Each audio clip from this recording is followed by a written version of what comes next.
So the Liberal Party of Canada has just passed Bill C-3, which is handing citizenship to another 100,000 immigrants who may not have even lived here. If you now have a parent who has lived in Canada for a minimum of 1,000 days, you are being granted Canadian citizenship. This is without a language test, without a Charter of Rights and Freedoms test, no test whatsoever. Just the Canadian government, again, dispensing 100,000 more Canadian passports out to people, handing them out like candy. It makes absolutely no sense. We know this detracts from us economically, but I have a personal story as to how this is not just purely about economics. This is about the culture of our country, who we are as Canadians, and it rapidly changing, letting people in from areas of the world that have wildly disparate values than what we have in Canada and what made this country great. So where I live, a few blocks away from Parliament, the guy living directly beside me is clearly a recent arrival from Africa, can barely speak English, and the guy is totally off his rocker. Totally off his rocker. I have never had a neighbor like this before in my entire life, banging on the walls, screaming, singing incredibly loudly, just the most unfriendly person you could ever imagine. And what was happening to me frequently was this guy would start, it sounded like a baseball bat was being swung against the wall randomly at 2 a.m., 3 a.m., 4 a.m., middle of the night. This was continually happening night after night. I had been nothing but friendly to the guy. I don't know whether he has serious mental health issues. I don't know what his issues. I have never, ever in the entirety of my life, living on my own for the past 16 years, have never experienced a neighbor like this. So finally, one night, I had to call the police. I thought the baseball bat was literally going to be swung through the wall. It was crazy. So I called the police.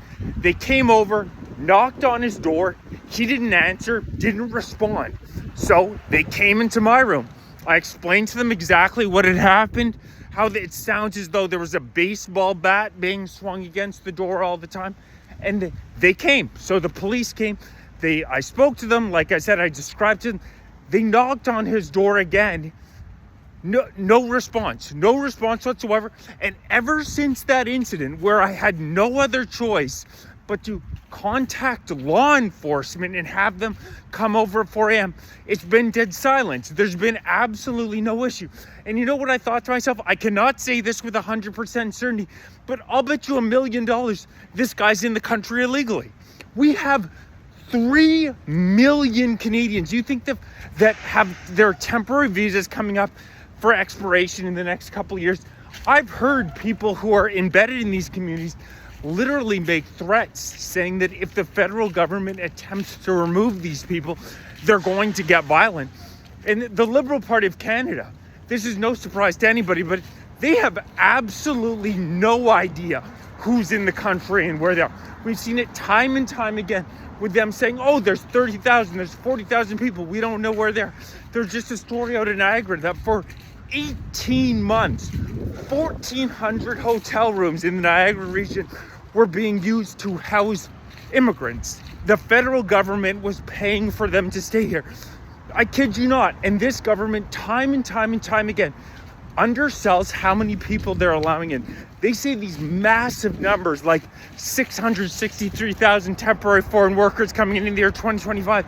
Then Michelle Rempner questions them in August, and they say, oh, it's already 762,000. They're already 100,000 over.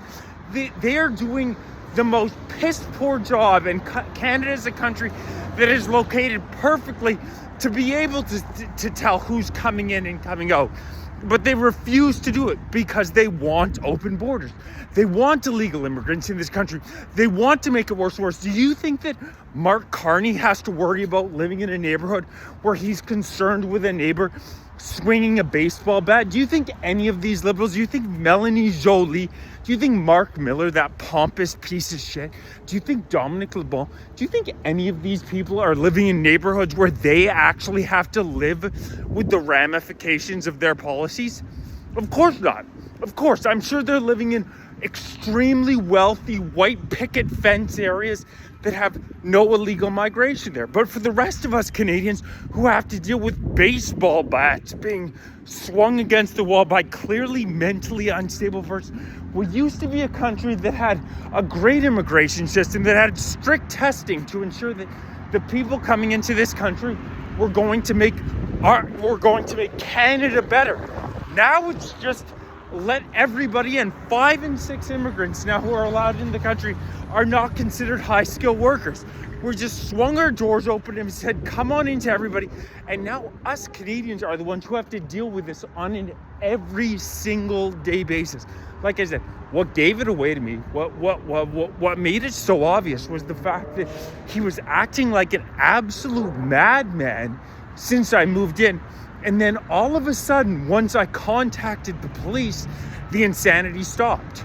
Ever since the police knocked on the man's door a couple of times, he's been radio silent. And I just thought to myself, I'll bet you $1 million that this guy's in the country illegally.